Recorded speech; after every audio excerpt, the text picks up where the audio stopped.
అర్హులైన ప్రతి ఒక్కరికి 6 గ్యారంటీలు తక్షణమే అమలు చేయాలని డిమాండ్ చేస్తూ సిపిఎం పార్టీ ఆధ్వర్యంలో తహసీల్దార్ కార్యాలయం ముందు నిరసన తెలిపిన నిరుపేదలు. మంచిర్యాల జిల్లా దండపల్లి తహసీల్దార్ కార్యాలయం ముందు అర్హులకు 6 గ్యారంటీలు అమలు చేయాలని, సాగులో ఉన్న రైతులకు పట్టాలు మంజూరు చేయాలని డిమాండ్ చేస్తూ తహసీల్దార్ కార్యాలయం ముందు నిరసన తెలిపి తహసీల్దార్కు వినతిపత్రం అందజేసిన ప్రజలు, సిపిఎం నాయకులు ముందుగా ర్యాలీ నిర్వహించి చాకలి, ఐలమ్మ, అంబేద్కర్ విగ్రహాల వద్ద నిరసన తెలిపి అనంతరం తహసీల్దార్ కార్యాలయం ముందు బైఠాయించిన ప్రజలు. ఈ సందర్భంగా సిపిఎం నాయకులు మాట్లాడుతూ గ్రామాలలో అనేక సమస్యలు నెలకొని ఉన్నాయి. ప్రభుత్వం ఇస్తానన్న 6 గ్యారంటీలు ఇంకా ఇవ్వలేదు. ఎన్నికల సమయంలో ఇచ్చిన ప్రతి హామీ నెరవేర్చాలి, లేదంటే పేద ప్రజల తరఫున మేముండి వారికి న్యాయం చేసేంత వరకు పోరాటం చేస్తామని అన్నారు.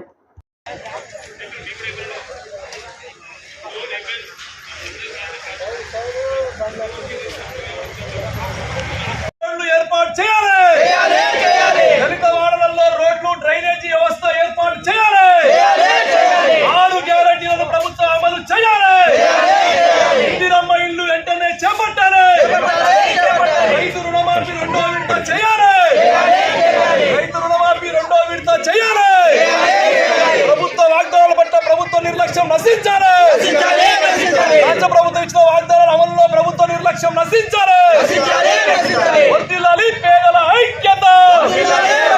జిందాబాద్ సిపిఎం, జిందాబాద్ సిపిఎం, వర్ధిల్లాలి ఆదివాసీ గిరిజన సంఘం.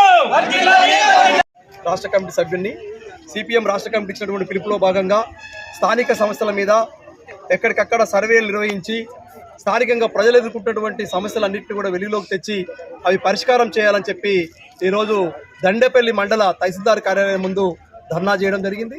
ఇప్పటికీ మా బృందాలు మొత్తం మంచిర్యాల జిల్లాలో 18 మండలాల్లో కూడా సర్వే నిర్వహించాం. ఇప్పటికీ గ్రామ పంచాయతీ పాలన లేకపోవడం మూలంగా ఎక్కడికక్కడ డ్రైనేజీ మొత్తం కూడా పేరుకపోయి ఉంటా ఉన్నాయి. మంచినీళ్ళ సమస్యలు కూడా తీవ్రంగా ఉన్నాయి. దోమల బెడద తీవ్రంగా ఉంది. రైతుల మీద కోతుల బెడద కూడా కొనసాగుతూ ఉంది. దీంతో పాటు ఇప్పటికీ స్వాతంత్రం వచ్చి 78 ఏళ్ళైనా ఆదివాసీ గూడాలకు రోడ్లు లేనటువంటి పరిస్థితి ఉంది. వాళ్ళకు మిషన్ భగీరథ నీళ్లు కూడా లేవు. ట్యాంకులు కట్టారు. అనేక గ్రామాలలో నీళ్లు లేనటువంటి పరిస్థితి కూడా ఉంది. దీంతో పాటు పోడు భూములకు పట్టాలు ఇస్తున్నది ప్రభుత్వం, అది కూడా అమలు చేయలేదు.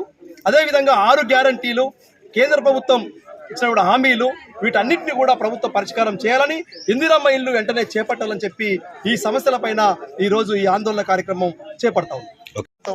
ఈరోజు దండపల్లి తహసీల్దార్ గారికి స్థానిక సమస్యలపైన వినతిపత్రం ఇవ్వడం జరిగింది.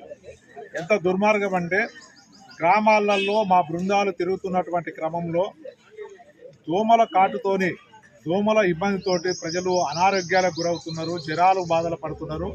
కనీసం దోమల మందు కొట్టేటువంటి దుస్థితి కూడా ఈ రాష్ట్ర ప్రభుత్వం దగ్గర లేదు. అంటే ప్రజల పట్ల ఎంత దుర్మార్గంగా వివరిస్తుందో ఈ సందర్భంగా మనకు అర్థమవుతుంది. అదేవిధంగా ఈ మండలంలో పేదలు సాగులో ఉన్నటువంటి భూములు, ఆ భూములకు పట్టాలు లేవు, హక్కుపత్రాలు లేవు. మరి ఈ ప్రభుత్వము మేము అధికారంలోకి వస్తే హక్కుపత్రాలు ఇస్తాము, పట్టాలు ఇస్తామని చెప్పింది. 18 నెలలు గడిచిపోతున్నా ఒక్కరు కూడా హక్కుపత్రం కానీ లేదా పట్టా ఇచ్చినటువంటి దాఖలాలు లేవు. గత ప్రభుత్వం డబుల్ బెడ్రూమ్ ఇళ్ళని ఆశ చూపెట్టింది. ఆ ప్రభుత్వం ఒక్క ఇల్లు కూడా ఇవ్వలేదు. మేము అధికారంలోకి వస్తే ప్రతి పేద కుటుంబానికి ఇందిరమ్మ ఇల్లు ఇస్తామని చెప్తున్నది.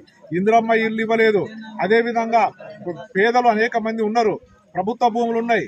ఆ భూములన్నీ కబ్జాదారులు, భూ కబ్జాదారులు కబ్జాలు చేసి ప్లాట్లు చేసి అమ్ముకుంటున్నారు. కానీ పేదలకు సాగు భూములు ఇవ్వలేదు, ఇళ్ల స్థలాలు ఇవ్వడం లేదు.